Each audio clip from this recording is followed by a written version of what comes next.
राया निश्चय नासोनिया गेली खंती सहज स्थिती भोगाची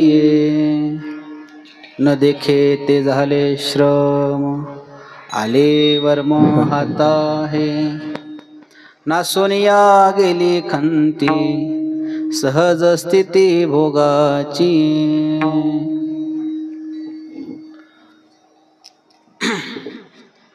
तुका म्हणे कैसी कीव कोठे जीव निराळ नासोनिया गेली खंती सहज स्थिती भोगाची महायोग पीठे तटे भीमरथम वरम कुंडरिकाय दातो मुनींद्रे समागत तिष्ठं तमानंदकं परब्रह्मलिंगं भजे पांडुरंगं पांडुरंग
पांडुरंगा करू प्रथम नमन दुसरे चरण संतांचिया त्यांच्या कृपादाने कथेचा विस्तारू बाबाजी सद्गुरु दास तुका ओम नमो जी आद्या वेद प्रतिपाद्या जय जय ससंवेद्या आत्मरूप देवा तुझ गणेशो सकलार्थमती प्रकाश म्हणे निवृत्ती दासो अवधारो जी जयांची केली स्मरण होय सगळे विद्यांचे अधिकरण ते तवंदो श्री चरण श्री गुरूंचे ते नमस्कारुणी आता मस्तक हे पाया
संतांच्या प्रस्तुत प्राप्त प्रसंगी कीर्तन रूपी सेवेसाठी म्हणून दाखवलेला अभंग महाराष्ट्रातील संत लोकमान्य संत मान्य संत असणारे संप्रदायाचे कळस जगद्गुरु तुकोबाराय यांचा 4 चरणाचा आजच्या या प्रसंगाला अनुसरून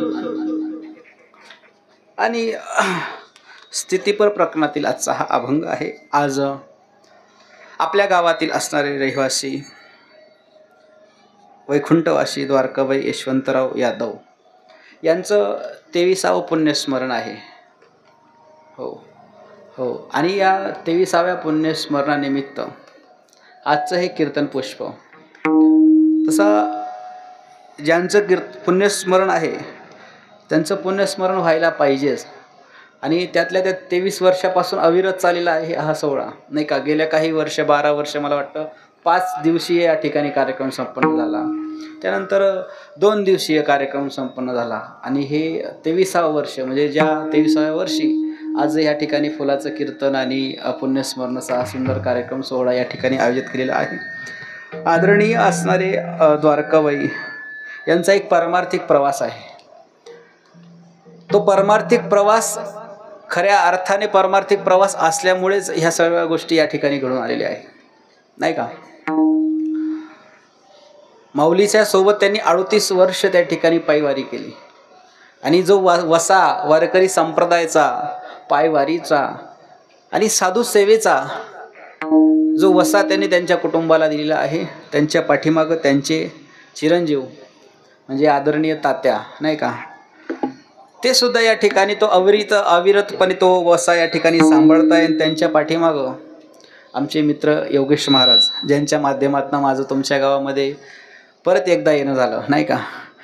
सर्वप्रथम आजींच्या चरणी मी भावपूर्ण श्रद्धांजली आदरांजली या ठिकाणी व्यक्त करतो, अर्पण करतो। त्यानंतर मी आयोजकांचं यादव कुटुंबाचं सर्वांचं या ठिकाणी मी आभार व्यक्त करतो की त्यांनी मला या ठिकाणी कार्यक्रमाची संधी दिली।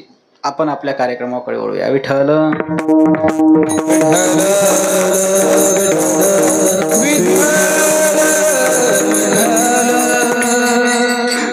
आजचा अभंग जगद्गुरु तुकोबाराय यांचा आहे।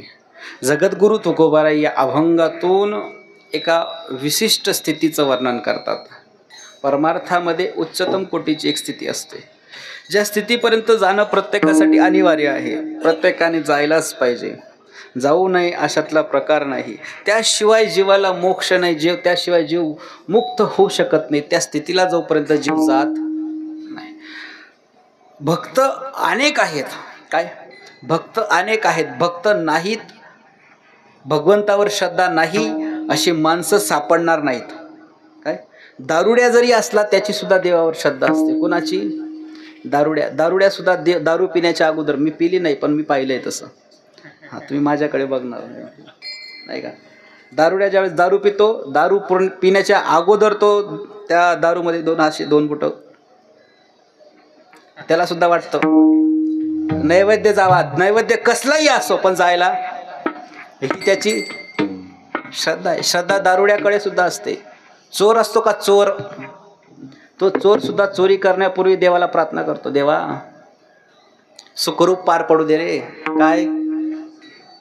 काय पार पडू दे? चोरी। म्हणजे त्याने काय केली? प्रार्थना केली। कुणाला केली?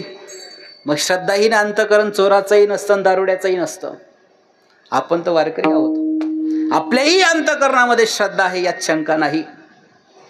पण संतांनी ज्या युक्तीने परमार्थ केला, संतांनी ज्या पद्धतीने परमार्थ केला किंवा संतांनी ज्या न्यायाने परमार्थ केला, तो परमार्थ तुम्ही आपण करतो की नाही करत, हा मोठा प्रश्न आहे। काय संतांनी ज्या न्यायाने परमार्थ केला, भक्त अनेक प्रकारची असतात, आपण सर्व अर्थतायी भक्त आहोत, आपण सर्व अर्थतायी भक्त आहोत। भक्ती करायची पण त्या भक्तीचा सापेक्ष आपल्याला काहीतरी अपेक्षा आहे। देवाने त्या भक्तीच्या मोबदल्यात, त्या भक्तीच्या बदल्यामध्ये आपल्याला काहीतरी द्यावं पाहिजे, काहीतरी दिलं पाहिजे, आपल्याला काहीतरी मिळावं, त्याच्याशिवाय आपण भक्ती करत नाही।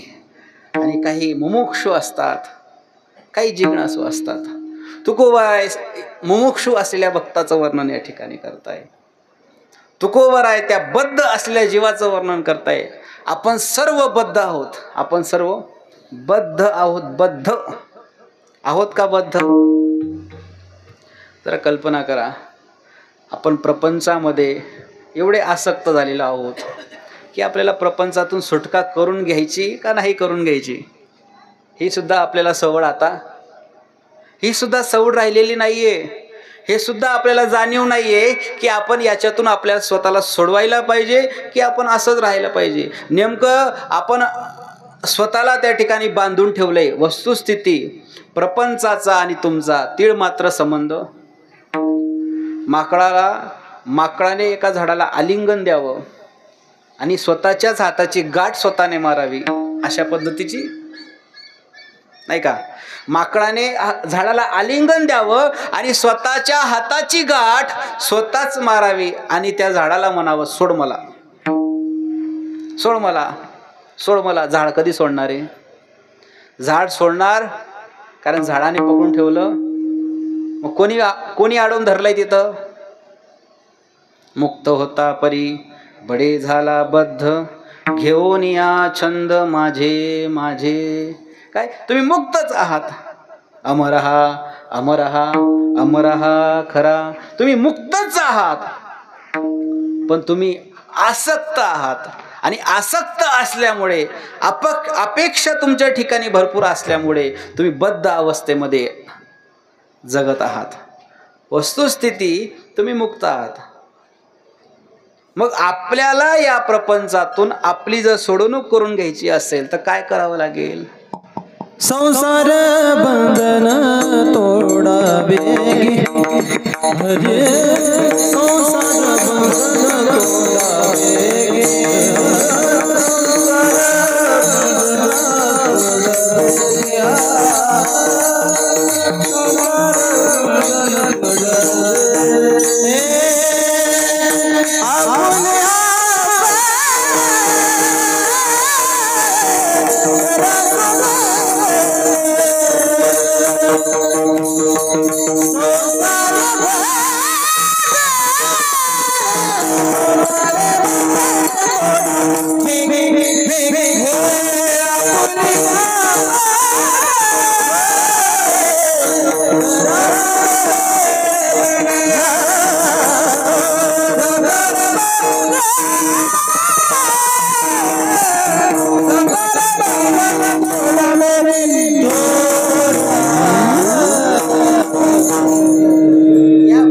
अवस्थेतून मुक्त अवस्थेपर्यंत येण्यासाठी, या बद्ध अवस्थेतून मुक्त अवस्थेपर्यंत येण्यासाठी आपण जो मोह या प्रपंचाविषयी सोड आपल्या अंतःकरणामध्ये आहे, हा मोह आपल्याला सर्वप्रथम टाकून द्यावा लागेल.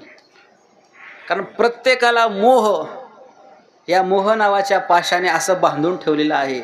वाटतं माणसाला स्मशान वैराग्य, कीर्तन वैराग्य नाही का, वारी पुरतं, कीर्तनापुरतं, गावातला श्रीमंत माणूस मरू द्या, गरीब माणसं मरत नाही असं मला म्हणायचं नाही, पण गावातला श्रीमंत माणूस मेल्यानंतर ज्यावेळेस त्याच्या अंत्ययात्रेला सर्वजण आपण जातो, तर सर्वजण ज्यावेळेस त्याच्या अंत्ययात्रेला जातो तर त्याचं मरण आपल्याला शिकवतं.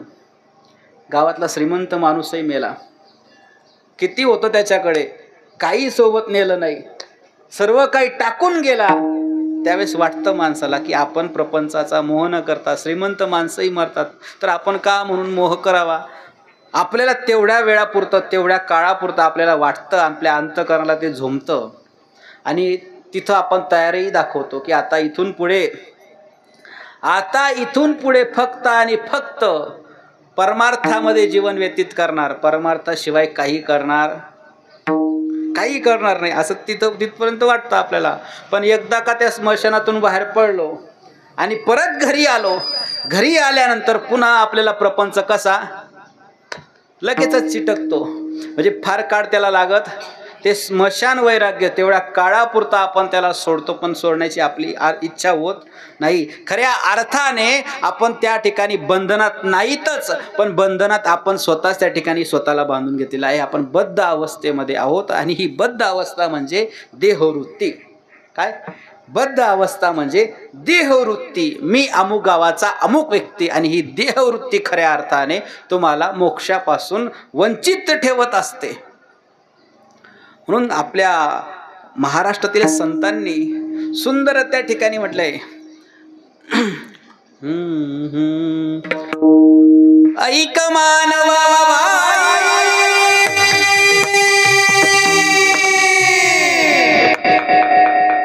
ऐक मानवा बाई तुझ्या संसाराच्या पायी नरासारखा नर जन्म पुन्हा मिळायचा नाही नरासारखा नर जन्म पुन्हा मिळायचा नाही म्हणून घे घे घे हरिनाम घे घे घे घे हरिनाम घे घे घे हरिनाम घे घे हरिनाम घे माया सारी तोडून दे माया सारी तोडून दे आपला नशिबाला तू रचले ठाई ठाई आपला नशिबाला तू रचले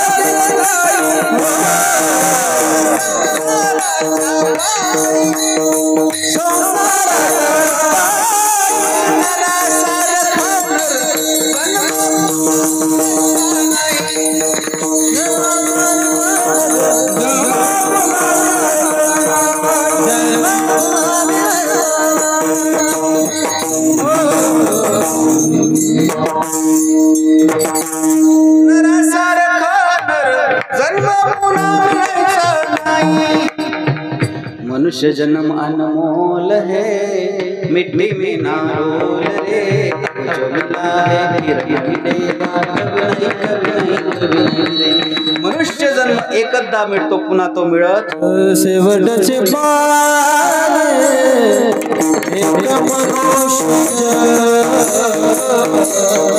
शेवटचे बाळ एक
मनुष्य शेवटचे बाळ एक चुकलियावर फेरा पडे काग टाडी न्याय पावला हा देह म्हणजे मनुष्य जन्म पुन्हा पुन्हा मिळत नाही आणि त्यातल्या त्यात मिळाल्यानंतर आपली ही बद्ध अवस्था आपण सोडत नाही आपण स्वतःला त्या ठिकाणी गुंतून ठेवतो भागवतामध्ये सुंदर त्या ठिकाणी उदाहरण आलेलं आहे उदाहरण आहे गजेंद्र नावाच्या हत्तीचं गजेंद्र हा मदमस्त हत्ती आहे स्वतःच्या प्रपंचामध्ये स्वतःच्या बायका पोरांमध्ये स्वतःच्या त्या विश्वामध्ये एवढा मदमस्त झालाय की त्याला बाहेरच्या समाजाची बाहेरच्या जगाची किंवा या जगामध्ये सत्य परिस्थिती काय आहे सत्य सनातन सत्य काय आहे त्याची त्याला जाणीव नाहीये मदमस्त आहे देहाची मस्ती त्याला ताकदीची मस्ती त्याला बायका पोरांची मस्ती त्याला अरे वा वा असं त्या सरोवरावरती बायका पोरांसोबत आपला आल्हाद करत असताना आनंद घेत असताना मागच्या जन्माचं कर्म आडवाल आणि ग्राह म्हणजे मगर त्या मगराने त्या गजेंद्राच्या पायाला म्हणजे हत्तीच्या पायाला पकडून धरला आणि जसं हत्तीच्या पायाला त्या मगराने तोंडात पकडल्यानंतर हत्तीला वाटलं तू मगर असला तुझ्या घरचा, मला काय घेणं नाही, मी हत्ती आहे, माझ्या ताकद आहे, मी तुला आत्ताच आडवा पाडतो. म्हणून अगोदर स्वतःच्या शक्तीचा अहंकार. काय सर्वप्रथम त्याला कोणाचा कशाचा अहंकार होता? स्वतःच्या शक्तीचा, अति आत्मविश्वास. काय मी देह मीपणाचा अहंकार एवढा होता की स्वतःच्या शक्तीचा एवढा अहंकार होता. त्या गजेंद्रासोबत, त्या ग्रहासोबत त्याने युद्ध करायला सुरुवात केली. अनेक दिवस त्या ठिकाणी युद्ध चालला. पण त्या मगरामध्ये अशी शक्ती होती, असं सामर्थ्य होतं की पाण्यामध्ये 21 हत्तीचं बळ असतं मगरामध्ये. किती? 21 हत्तीचं बळ मगरामध्ये असतं. मगर त्याला सोडत नाही, याचा शक्तीचा माज जात नाही, याचा अहंकार काही उतरत नाही. म्हणून हा अजिबात कोणाला भीक मागत नाही, कोणाला शरण जात नाही, कोणाला म्हणत नाही की मला वाचवा. असं मला वाचवा म्हणताना त्याला लाज वाटत होती, म्हणून तो वाचवा म्हणत होता. त्या ठिकाणी अनेक दिवस त्याचा युद्ध चालला. शेवटी तो थकला. आता त्याला वाटलं की आता मी स्वतःला वाचू शकत नाही. आणि त्यानंतर त्याने त्याच्या बायका पोरांकडे बघितलं. काय त्याची हत्तीची बायका पोरं तिथं होती ना, त्याच्याकडे बघितलं. परिवारावर खूप आत्मविश्वास असतो. हे सांभाळतील बाबा आपल्याला. परिवारासाठी आपण काय काय नाही करत, काय काय नाही करत, सर्व करतो त्या कुटुंबासाठी. तेच कुटुंब त्याला आठवलं. त्याने बायकोकडे बघितलं, करुणाच्या दृष्टीने बायकोकडे बघितलं. बायको म्हटले मी वेळी नाही तुमच्यासाठी मी माझा प्राण धोक्यामध्ये टाकणार नाही, मी तुमच्या पाठीमागे येत नाही, तुम्हाला वाचवायला मी मोकळी. हत्ती मदमस्त. हत्ती अगोदर समजा बरं कुठला हत्ती म्हणतोय तर. हत्ती अगोदर समजा, मला हत्ती कुठला सांगायचा आहे, असं तो गजेंद्र कुठला सांगायचा आहे. तो बायकोकडे बघतो, बायकोला म्हणतो मला वाचव. बायको म्हणते मी मोकळी नाही. तो मुलांकडे बघतो, तो मुलांकडून अपेक्षा ठेवतो की तुम्ही तरी मला वाचवा. मुलंही त्या ठिकाणी वाचवत. तू म्हणशील बायका पोरा, तू म्हणशील बायका पोरा, हे तुझ्याच मागचे चोरा. काय काय केलं, काय काय नाही केलं असं विचार. प्रसंग आल्यावर खोटं नाटक सुद्धा वागलं. प्रसंग आल्यावर कुणाला लुबाडलं सुद्धा, फसवलं सुद्धा. प्रसंग आल्यावर स्वतःचाही विचार न करता त्यांच्यासाठी एवढं रात्रंदिवस कष्ट आणि काबाड केलं. पण शेवटी तेही त्या ठिकाणी सोडवायला येईल नाही रे.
सुंदर सुंदर दिसायला ते लहान मूर्त्या आहेत, त्या वय नाही त्यांचं, पण महाराष्ट्रात एक दिवस नाव करतील ते 100%. गजेंद्राला त्या ठिकाणी माज होता. गजेंद्र म्हणतो मी आणि कुणाला तरी म्हणावं वाचवा, जमणार नाही. जमणार नाही म्हणजे काय? मीपणाचा, मी देह असण्याचा अहंकार, मी देह असण्याची जाणीव आणि हा भ्रम, काय हा भ्रम त्या गजेंद्रला त्या ठिकाणी करुणाच्या दृष्टीने त्या गजेंद्राने आपल्या बायका पोरांकडे बघितलं आणि त्यांनी त्या ज्या वेळेस सांगितलं की आम्ही तुम्हाला वाचवू शकत नाहीत, मग त्याने त्यावेळेस मित्र परिवाराकडे बघितलं. अनेक हत्ती त्या ठिकाणी त्या सरोवरावर होती. अनेक मित्रांकडे बघितलं, अनेकांकडे बघितल्यानंतर अनेकांनी सुद्धा त्या दृष्टीच उत्तर दिलं की आम्ही तुला वाचवू शकत नाही, कारण तुला ज्याने पकडून ठेवलंय तो मगर आहे आणि तू आमचा सर्वांचा राजा आहेस. तू आमच्या राजा असून जर तुझी सुटका तू करू शकत नाही तर आमच्या सारख्यांचं काय ते काय त्या ठिकाणी चालणार आहे, म्हणून आम्ही तुला सोडवू शकत नाही. आणि गजेंद्र त्या ज्यावेळेस पूर्णप्रमाणे थकला, हरला, आता त्याला कुठल्याही प्रकारचा पर्याय दिसत नाही, त्यावेळेस गजेंद्र आपली देहवृत्ती, आपला अहंकार टाकून देतो. हो, ज्या वेळेस अहंकार टाकून देतो त्यावेळेस त्याला फक्त आणि फक्त पर्याय एकच. तुका म्हणे तू सोडावी तुका म्हणे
सोडविना कोणी, पर्याय नाही. गजेंद्र हारला. गजेंद्राने देहवृत्तीचा त्याग केला आणि भगवंताच्या अस्तित्वाचा स्वीकार केला. बघा, अडचण अशी आहे की आपण देहवृत्ती टाकायलाच तयार नाहीत. काय देहवृत्ती टाकली का आत्मतत्व तयार आहे? काय देहवृत्ती टाकली का आत्मतत्व तयार आहे, आणायची गरज नाही. तुमच्याकडे बघा एक जुनी पद्धत असेल, मी आमच्या भागात पण आहे, तुमच्या भागातही 100% असणार आहे. बघा, गढूळ पाणी, अस्वच्छ असलेलं पाणी स्वच्छ करण्याची काहीतरी युक्ती आहे. गढूळ पाणी असतं ना, घाण पाणी, ते घाण पाणी, गढूळ पाणी स्वच्छ करण्यासाठीची युक्ती आहे. काय? तुरटी, नाही का? तुरटी एकदा का त्या गढूळ पाण्यात टाकले, परिणाम काय होतो? त्याचा जो गाळ आहे तो गाळ सर्व खाली बसतो आणि त्याच्यातलं जे स्वच्छ पाणी आहे ते आपोआप वर येतं का होतच? स्वच्छ पाणी वर येतं का होतच? होतच. फक्त काय बाजूला झालं? आवरण बाजूला झालं. हो, एकदा का आवरण बाजूला झालं शुद्ध चोखाट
महामळे मन होते जे गांधले शुद्ध चोखाटले स्फटिक जैसे.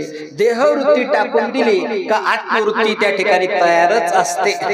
आत्मवृत्ती आणायची गरज नाही. हा भ्रांती पासून हिरतले गुरुवाक्येने मन धुतले.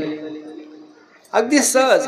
पण आपल्याला आपली ती एक तयारी दाखवावी लागते. जो मज होय अनन्य शरण तयाचे निवारी मी जन्म मरण.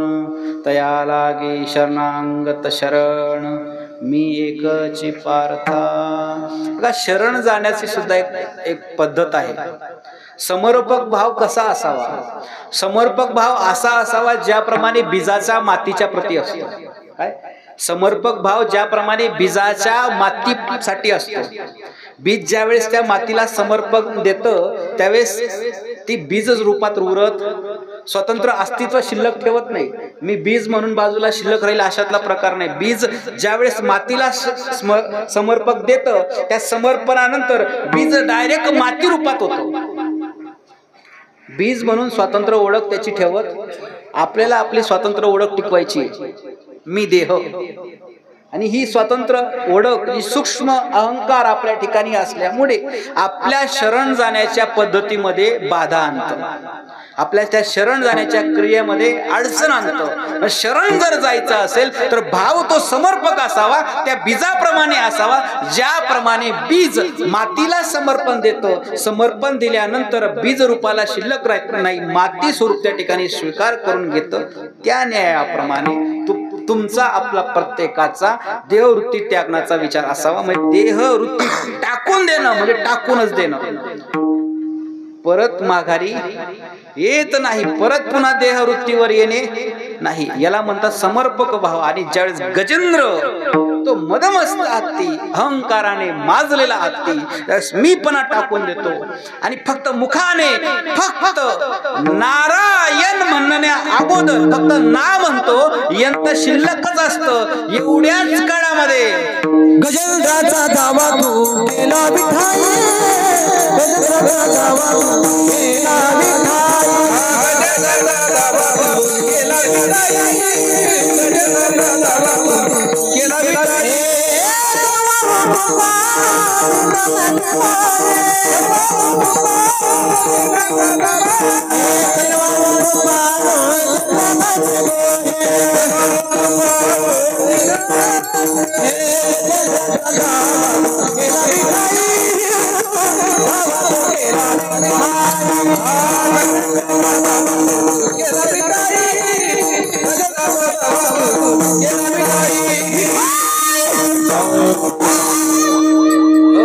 फक्त ना म्हटल्यानंतर येन म्हणण्याची सुद्धा गरज नाही. इतक्याच वेळामध्ये एवढ्या क्षणामध्ये तो त्या ठिकाणी धावत धावत पळत पळत येतो. पिवळा पितांबर कैसा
ज्या वेळेस त्या गजेंद्राने देहवृत्तीचा त्याग केला आणि भगवंताच्या त्या आत्मतत्वाचा स्वीकार केला, त्याच क्षणाला तो मोक्षाचा अधिकारी झाला.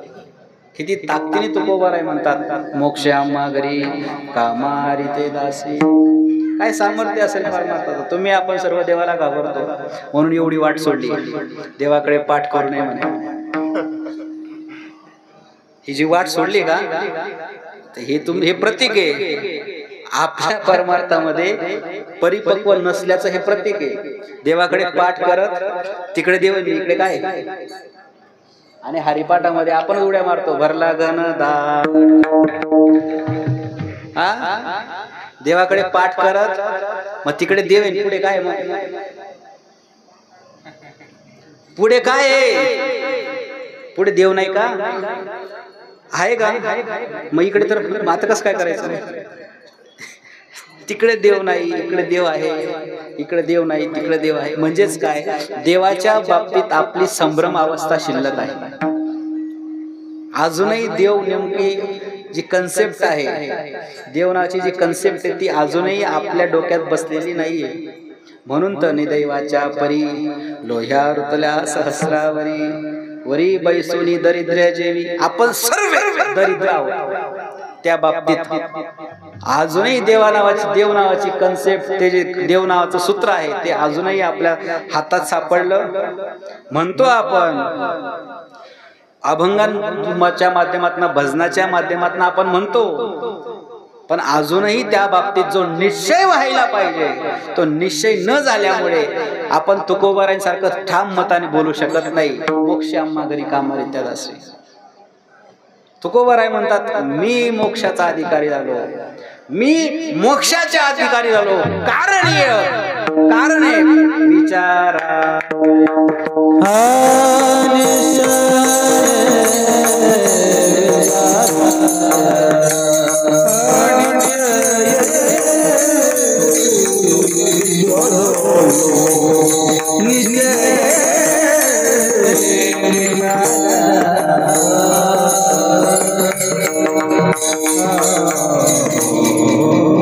प्रश्न विचारला का हो महाराज, असा कुठला विचार, असा कुठला विचार, कुठल्या विचाराचा निश्चय म्हणजे मी मुक्त.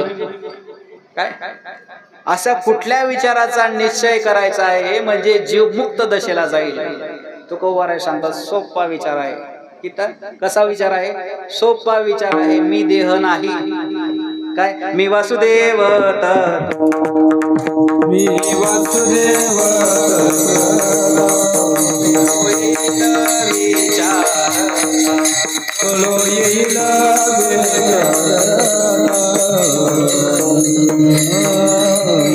एकच विचार कुठला, मी वासुदेव तत्वता. या शब्दात अंडरलाईन करावी लागेल.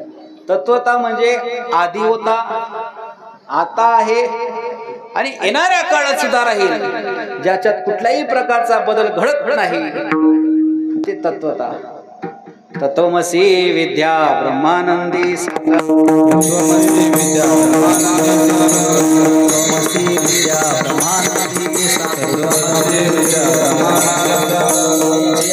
आता झाला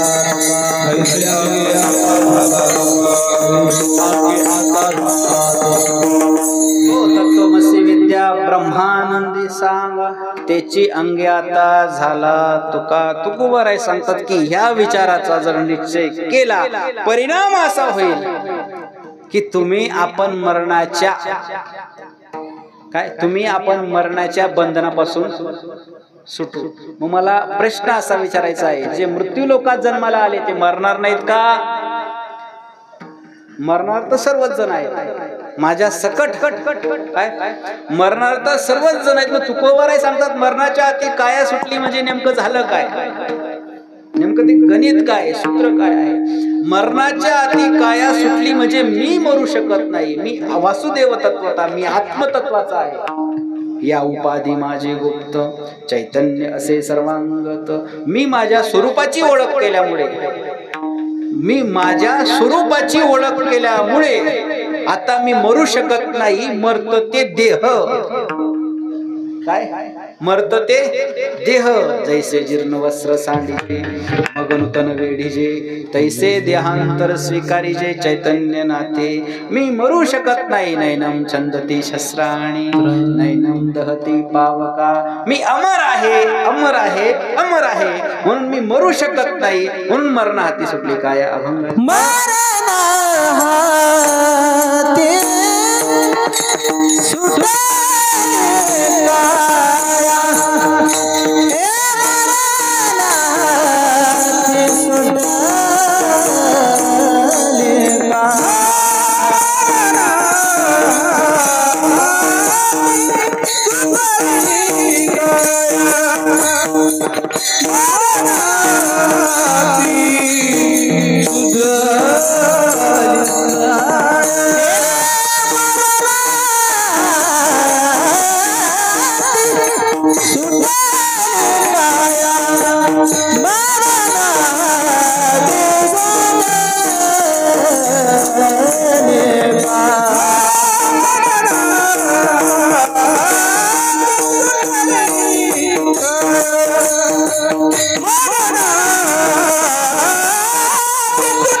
नेमकं प्रकार काय घडला असेल या सर्वांमध्ये? या सर्वांमध्ये प्रकार काय घडला असेल? माऊली सुंदर त्या ठिकाणी उदाहरण देतात बघा. घट आणि घटाकाश. काय घट आणि घटाकाश? आपण घटाचा उपयोग करतो की घट आकाशाचा उपयोग करतो? घट आकाशाचा, बरोबर का नको? कुंभार काका थोडा मातीचा लद्दा घेतात, गाळाचा लद्दा घेतात आणि त्यांच्या ज्या विशिष्ट बनवण्याची जी पद्धत असते त्या पद्धतीप्रमाणे घट निर्माण करतात. ज्याप्रमाणे मातीचा गोळा उचलून ठेवला, असा उचलला आणि त्या याच्यावर फिरव ठेवला, त्याला काय म्हणतात मला माहित नाही, त्याच्यावर ठेव चाक, त्या चाकावर ठेवला आणि ठेवल्यानंतर आकार द्यायला सुरुवात केली. ज्याप्रमाणे मातीला आकार दिला आणि त्या मातीला रूपांतर घटात आलं, बरोबर का नको? मग जशी माती उचलून ठेवली तसं त्या घटातलं जे घटाकाश आहे ते घटाकाश उचलून टाकलं असेल का आतमध्ये? थोडं सोपं सांगतो. हे समोर घर दिसतंय बघा. घर, हे घर बनवण्यासाठी विटा, सिमेंट, लोखंड नाही का, रेती, कपची या सगळ्या अनेक वस्तू लागल्या. जशा आपण विटा उचलल्या आणि ठेवल्या, सिमेंट उचललं आणि ठेवलं नाही का, लोखंड उचललं आणि ठेवलं आणि या सर्वांच्या साह्याने भिंती उभारल्या आणि वरती छत दिलं, दरवाजे लावले. जसं हे सर्व उचलून उचलून ठेवलं. मग आपण भिंतींचा वापर करतो का पोकळीचा वापर करतो?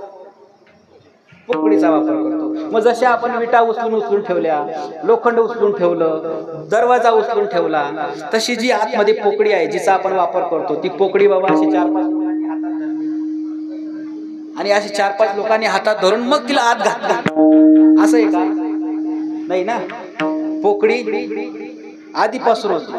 मग कालांतराने 100 वर्षानंतर त्या भिंती कोसळतील, भिंती कोसळतील, बरोबर का नको? मग ती पोकळी कुठं जाईल?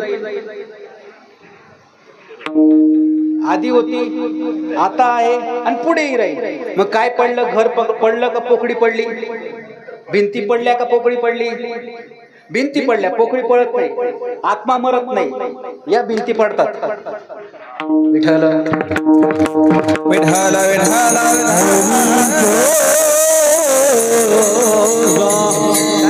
घट आणि घट आकाश. आपण घट आकाशाचा वापर करतो, पण घट आकाश हे अव्यक्त आहे. घट आकाशाचा अंत नाही. काय कबीरा कुआ एक है पनिहारे अनेक, न्यारे न्यारे बर्तनों में पानी एक का एक. ते व्यापक आहे, ते सर्वत्र आहे. खलविदम ब्रह्म. काय खलविदम ब्रह्म सर्वत्र. त्या ठिकाणी विष्णुमय जग, वैष्णवांचा धर्म, भेदाभेद भ्रम अमंगळ. सर्वत्र विष्णू आहे, सर्वत्र भगवंत आहे, सर्वत्र विठ्ठल आहे, सर्वत्र शिव आहे, सर्वत्र आत्मा आहे. आणि तो आत्मा मरत नाही. नाश होतो तो आकाराचा, घटाचा नाश होतो, घट आकाशाचा नाश होत नाही. घराच्या भिंती कोसळतात, घरातली पोकळी कोसळत नाही. त्या नियमाप्रमाणे हे पंचतत्वाचं देह जात, या देहाला चालवणार चैतन्य जात नाही. ते आहे आहे आहे. हो. आणि म्हणून तुकोबाराय सांगतात, ह्या गोष्टीचा जर निश्चय झाला, ह्या गोष्टीचा जर निश्चय झाला, परिणाम असा होईल की मरणा हाती सुटली काया, विचाराया निश्चय शिल्लक काय राहील. तुकोबारायला सांगतात, तुका मने उरलो उपकारा पुरता. शिल्लक राहील ती स्थिती. काय ती साक्षीभूत अवस्था. काय साक्षीभूत अवस्था, स्थितप्रज्ञ अवस्था. स्थितप्रज्ञ अवस्था म्हणजे मी करता नसून, काय मी करता नसून माझ्याकडून करून घेणारा परमात्मा आहे. काय स्थितप्रज्ञ अवस्था म्हणजे सुखही नाही आणि दुःखही नाही. सुख दुःखाच्या पलीकडे असणारी जी अवस्था आहे त्याला स्थितप्रज्ञ अवस्था म्हणतात. म्हणजे उदाहरणार्थ शेतकऱ्याला 50 लाखाचा माल पिकला. कितीचा? 50 लाखाचा माल पिकला. आणि शेतकऱ्याच्या जागल्याच म्हणतात ना तुम्ही, काय म्हणतात? जागल्या सालदार. काम करणाऱ्याला घरी वर्षाने काम करतो त्याला सालदार. शेतकऱ्याला 50 लाखाचं उत्पन्न झालं म्हणून सालदारने गावात पेढे वाटले असं झालं का? होत नाही. असा सालदार आलेला, अजून असा सालदार जन्माला यायचा राहिला आहे. 50 लाखाचं उत्पन्न झालं म्हणजे सालदारने पेढे वाटले बाबा, असं काही होत. समजा उत्पन्न झाल्यानंतर सालदार पेढे वाटत नाही, मग नुकसान झालं म्हणून सालदार रडतो का? शेतकऱ्याचं 50 लाखाचं नुकसान झालं म्हणून सालदार रडतो का? सालदार रडतही नाही आणि सालदार नाचतही नाही. सालदार म्हणतो नफा झाला तरी शेतकऱ्याचा झाला आणि नुकसान झालं तरी शेतकऱ्याचं झालं, माझा त्याच्याशी काही संबंध नाही. त्या नियमाप्रमाणे नफा जरी झाला तरी याचा झाला आणि नुकसान जरी झालं तरी याचा झाला, माझा याच्याशी संबंध नाही. याला स्थितप्रज्ञ अवस्था म्हणतात. ज्याला स्थितप्रज्ञता, ज्या स्थितप्रज्ञतेमध्ये तुमचा आणि ब्रह्माचा संबंध असतो, तुमचा आणि देहाचा संबंध राहत. तुका म्हणे उरलो उपकारा पुरता. आणि दुसरी अवस्था म्हणजे साक्षीभूत अवस्था. काय ठेविले अनंते तैसेची राहावे, चित्ती असुरे समाधान. सुख दुःखाच्या, नफा नुकसानाच्या आणि सर्व गोष्टीचा परत असणारी अवस्था. तुकोबाराय म्हणतात की नासोनिया गेली खंती. म्हणजे खऱ्या अर्थाने मरणाची जी भीती आहे ती मरणाची भीती निघून गेली आणि आता काय आहे? सहज स्थिती भोगाची असो ऐसा कोठे आठवची नाही. देहीच विदेही भोगू दशा. तो आनंद फक्त त्या परमार्थिकाला घेता येतो जो परमार्थामध्ये ही उच्चतम कोटीची अवस्था उपभोगतो त्याला. अन्यथा आपल्या सर्वांना ती गोष्ट जमत नाही. त्याच्यासाठी फक्त एकच करावं लागेल, काय? भगवंताचं नामस्मरण. विठोबा रखुमाई हरी विठोबा रखुमाई, हरी विठोबा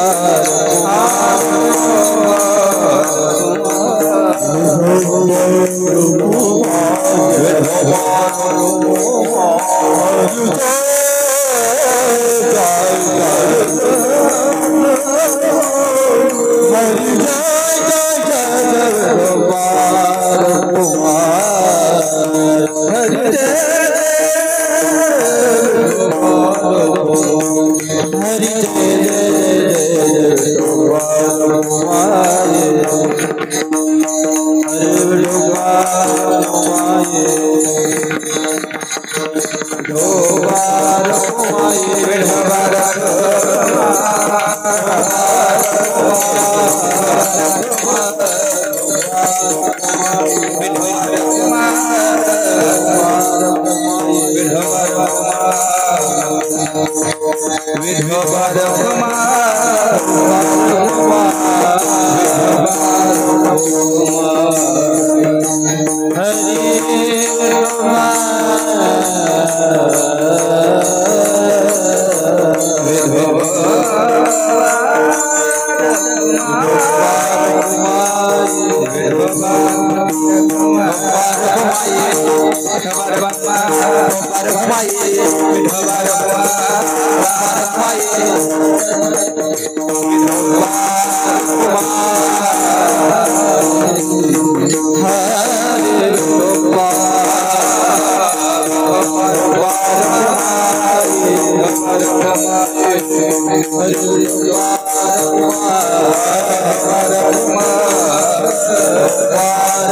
आपल्याकडे फार वेळ नव्हताच, म्हणजे मुळातच कीर्तन 11ला सुरू झालं आणि म्हणजे पूर्ण पंचक्रोशीतच लाईट नाही, म्हणून लाईट व्यवस्था नसल्यामुळे आता आली का, पण आता उपयोग नाही. आता उपयोग नाही का. तर मरण हाती सुटली काया विचारा या निश्चय आदरणीय असणाऱ्या आपल्या वैकुंठवासी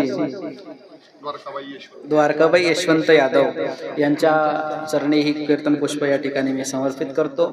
ज्यांनी मला या ठिकाणी आमंत्रित केलं असे आमचे मित्र नाही का, योगेश महाराज यादव. अगदी 4-5 वर्षापासून नाही तर भरपूर वर्षापासून आमची मैत्री आहे आणि अशीच मैत्री आमची शेवटच्या श्वासापर्यंत टिकावी अशी मी महाराजांकडून अपेक्षा करतो. आणि त्यांनी मला या ठिकाणी तुमच्या सर्वांची सेवेसाठी मला बोलवलं, त्याबद्दल मी त्यांचे आभार व्यक्त करतो. सर्वात अगोदर गावातील सर्व ग्रामस्थ या ठिकाणी उपस्थित झाले, सर्वांनी तासभर या ठिकाणी सेवा श्रवण केली, सर्वांचे आभार व्यक्त करतो.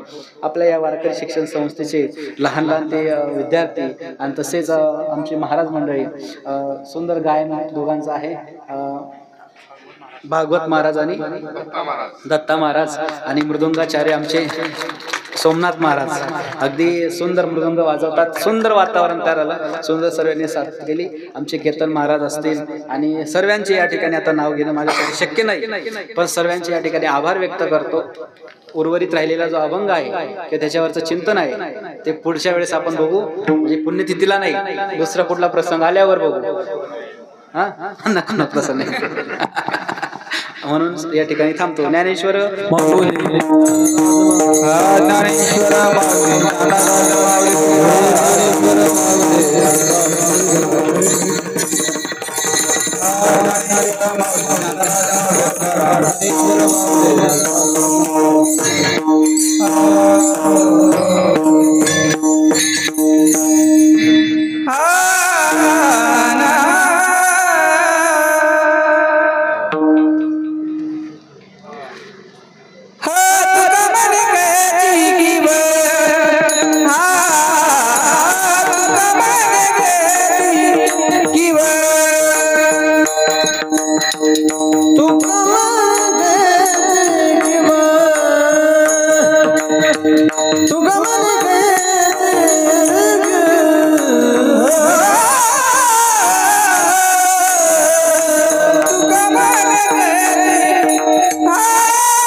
सहज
भोगाते